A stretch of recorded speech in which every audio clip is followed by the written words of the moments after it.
4 sotixli ushbu issiqxonada 100 xil gul ko'chatlari parvarish qilinyapti va bir mavsumda xonadon sohiblari qariyb 50 million so'm daromad olishmoqda. Ma'rufovlar oilasi gulchilik bilan shug'ullanishni boshlaganiga qariyb 8 yil vaqt bo'ldi. Biz asosan gulchilikka kirib kelishimiz, endi atrofda yurib, ko'rib, qiziqib, tanishlardi. Teplitsalarga kirib, gulxonalarga kirib, shundacha qiziqish uyg'onib qoldi.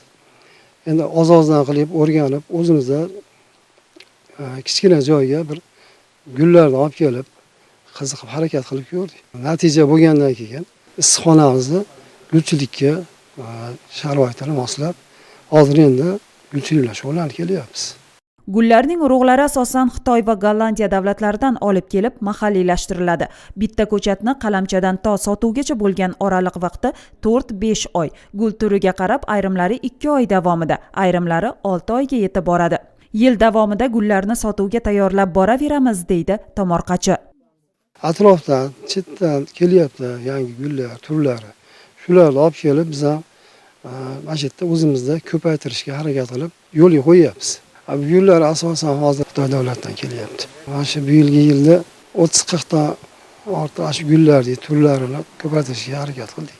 Gulchilik ortidan bugun oila nafaqat daromad topmoqda, balki oila sohibi namunali tomorqachi ko'krak nishoni bilan ham taqdirlanib, mehnatlari rag'batlantirildi. Gulchiliklar orqasidan mana shu uy-joylar qilyapmiz mana. Nimaga ehtiyojimiz bo'lsa, shu bilan qoplab kelyapmiz o'zimiz. Bundan tashqari 2020-yilda namunali tomorqachi ko'krak nishoni bilan taqdirlandi. Eng asosiysi oila boshi o'zini o'zi band qilgan shaxs sifatida ro'yxatdan o'tib bugungi kunda imkoniyatlardan foydalanmoqda. Shu kuni unga soliq sohasi xodimlari tomonidan O'zbekiston Respublikasi Prezidentining yakka tartibdagi tadbirkorlar hamda o'zini o'zi band qilgan shaxslar uchun qulay shart-sharoit yaratish chora-tadbirlari to'g'risidagi qarori mazmun mohiyati ham tushuntirildi. Qo'shtepa tumanidagi Sarmozor mahalla fuqarolar yig'inida Ma'rufovlar oilasiga havas qilib, gulchilikning yo'l-yo'rig'i, sir-asrorini o'rganib, ushbu soha bilan shug'ullanayotganlar safi ortib bormoqda. Hozirgi kunda Sarmazor mahalla fuqarolar yig'inida 7000 ga yaqin aholi istiqomat qilib keladi. Bunda 2000 ta oilamiz bor, 1253 ta xonadon mavjud.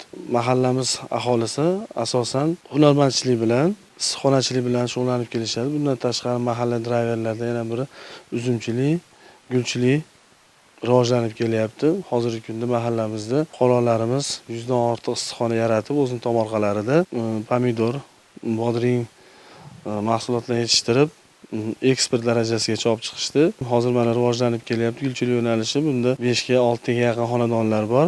Aholimiz o'z daromadini kundan-kunga oshirib boryapti. Shu orqali o'zini o'zi band qilib, ro'yxatdan o'tib faoliyat yuritishyapti. Gulchilikka qiziqish insonlarda tabiatga muhabbat va nafosat tuyg'ularini oshirish bilan birga iqtisodiy jihatdan ham katta ahamiyatga ega. Uy va mahalla obodligiga xizmat qiladi. Tomorqalardan unumli foydalanish imkonini yaratadi va aholi daromadlarini ko'paytirishga zamin bo'ladi. Shu bois gulchilik sohasini rivojlantirish ham tabiat, ham jamiyat, ham iqtisodiyot uchun manfaatli yo'nalishdir.